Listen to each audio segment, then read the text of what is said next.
ខ្ញុំចូលចិត្តធ្វើមុខម្ហូបណាដែលងាយស្រួលបងប្អូនហើយមិនពិបាករកគ្រឿងផ្សំច្រើនជាពិសេសគឺមុខម្ហូបនេះតែម្ដងធ្វើលឿនហើយងាយស្រួលធ្វើទៀតបងប្អូនជាពិសេសគ្រឿងផ្សំគឺអត់ពិបាករកទេហើយមានតែប្រមាណមុខហ្នឹងទេ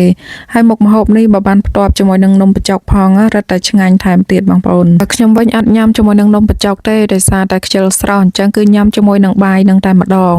ហើយចំពោះប្រភេទត្រីបែបនេះវិញគឺនៅផ្សារបារាំងអត់មានលក់ទេណាបងប្អូនបាទនៅផ្សារបារាំងវិញសបោត្រីសមុទ្រត្រីសមុទ្រអត់សូវមានឆ្អឹងទេតែត្រីនេះរឿងមានឆ្អឹងច្រើនជាងតិចបងប្អូនព្រោះថាត្រីនេះយើងស្ទូចនៅបឹងធម្មជាតិនិយាយទៅគឺស្តៀងនឹងត្រីស្រុកខ្មែរយើងនឹងឯងហើយខ្ញុំប្រឡាក់អំបិលហ្នឹងតិចតិចជាមួយនឹងប៊ីចេងតិចផងដែរបងប្អូនដើម្បីឲ្យមានជាតិអញ្ចឹងពេលដែលយើងដាក់ចៀនកុំឲ្យរៀងសាបពេកអញ្ចឹងបងប្អូនពេលដែលយើងប្រឡាក់ត្រីរួចហើយយើងទុក 4-10 នាទីទៅចាំយើងយកមកដាក់ចៀនបងប្អូនហើយយើងចាក់ខ្លាញ់តិចមកមិនបាច់ច្រើនពេកទេហើយលើកហ្នឹងខ្ញុំអត់មានដាក់ម្សៅដាក់អីទេខ្ញុំដាក់តែប្រេងឆាតិចទៅហើយកម្ដៅខ្ទះឲ្យរៀងក្តៅបងប្អូនអញ្ចឹងទៅចាំដាក់ត្រីចូលគឺអត់ជាប់ខ្ទះដូចគ្នាបងប្អូនដាក់ត្រីយើងចៀនសិនទៅឥឡូវយើងមកធ្វើទឹកត្រីវិញម្ដងខ្ញុំមានម្ទេសហើយនឹងខ្ទឹមសដាក់តាមការចូលចិត្តហើយខ្ញុំយកទៅកិនណាបងប្អូនបន្តមកទៀតខ្ញុំមានក្រូចឆ្មាចំនួន2ហើយក្រូចឆ្មានេះគឺថាទឹកច្រើនខ្លាំងមែនតើក្រូចឆ្មានេះធំៗមកបងប្អូនគឺក្រូចឆ្មាពណ៌លឿងយើងច្បាច់យកតែទឹកអញ្ចឹងមកមានកែវច្បាច់ក្រូចឆ្មានេះគឺងាយស្រួលខ្លាំងមែនតើឥឡូវម្ទេសហើយនឹងខ្ទឹមយើងបានកិនរួចរាល់ហើយយើងយកដាក់ចានក្រូចឆ្មាក៏ច្បាច់រួចរាល់ដែរយើងចាប់ផ្ដើមលាយទឹកត្រីវិញម្ដងហើយទឹកត្រីខ្ញុំប្រើស្ករនេះមួយពែងជាងបងប្អូនមួយពែងហើយថែមបន្តិចចឹងណាចាបន្តមកទៀតទឹកត្រីក៏មួយពែងដូចគ្នាដែរហើយនឹងទឹកក្រូចឆ្មាមួយពែងដូចគ្នាដែរខ្ញុំវល់ស្មើគ្នាមានតែស្ករសតែគឺលើសបន្តិចបងប្អូនញ៉ាំប៊ីចេងអាចថែមប៊ីចេងបន្តិចបាន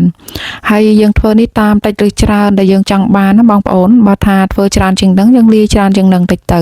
កូរឲ្យសព្វហើយរួចជាការស្រេចឥឡូវយើងមកមើលត្រីយើងវិញម្ដងត្រីយើងក៏ល្មមឆ្អិនផងដែរចៀនភ្លើងតិចអញ្ចឹងចៀនឲ្យឡើងស្រួយបន្តិចមកបងប្អូនញ៉ាំទៅគឺឆ្ងាញ់ខ្លាំងមែនទែនហើយបើថាពីសម្រាប់ត្រីវិញក៏ពណ៌ស្អាតដូចគ្នាដែរព្រោះថាយើងចៀនឲ្យរាងក្រហមអញ្ចឹងមកគឺស្រួយបានល្អខ្លាំងមែនទែនបងប្អូននៅខាងស្រុកបារាំងត្រីប្រភេទនេះអីបារាំងអត់សូវចូលចិត្តញ៉ាំទេដោយសារតែរាងមានឆ្អឹងតិចបងប្អូនគេចូលចិត្តត្រីណាដែលអត់សូវមានឆ្អឹងប៉ុន្តែខ្មែរយើងគឺចូលចិត្តតែម្ដងយកមកចៀនឬក៏យកមកស្ងោរអីហ្នឹងគឺថាត្រូវហើយឆ្ងាញ់ទៀតបងប្អូនហើយ